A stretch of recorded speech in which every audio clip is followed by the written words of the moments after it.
कहता है। देखो, दो मैं है।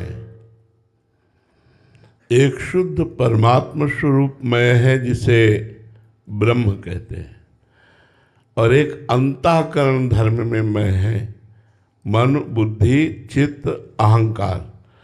ये जो अंतःकरण का अहंकार है ये लय हो जाता है, ये पूर्ण रूप से लय हो जाता है। जो शुद्ध मैं है वो आत्मस्वरूप में स्थित जो महापुरुष है वो रहता है।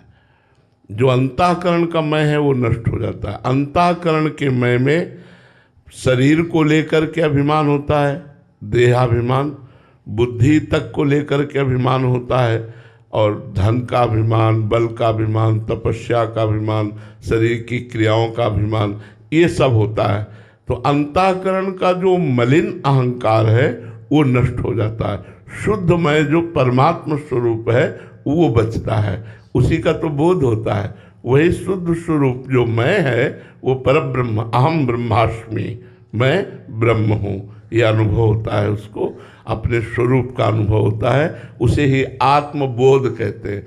आत्मज्ञान का मतलब है वेदांत शास्त्रों का प्रवचन कर लेना, वेदांत शास्त्रों के विषय में चर्चा कर लेना। पर बोध का मतलब है स्वरूप का बोध हो जाना। जिसे बोध हो गया वो चलते फिरते, उठते बैठते, खाते पीते, कुछ ना करते हुए भी हर समय समाधि में रहता है।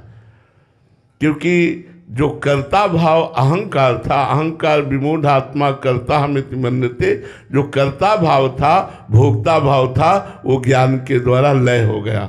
अब कर्ता भोक्ता भाव रहित स्वरूप में स्थित, अब प्रकृति की क्रिया प्रकृति में हो रही, गुणानुगुण वर्तनते मनुष्या पार्थ सर्वसा, वो अपने स्वरूप में स्थित रहता है। वो मैं नष्ट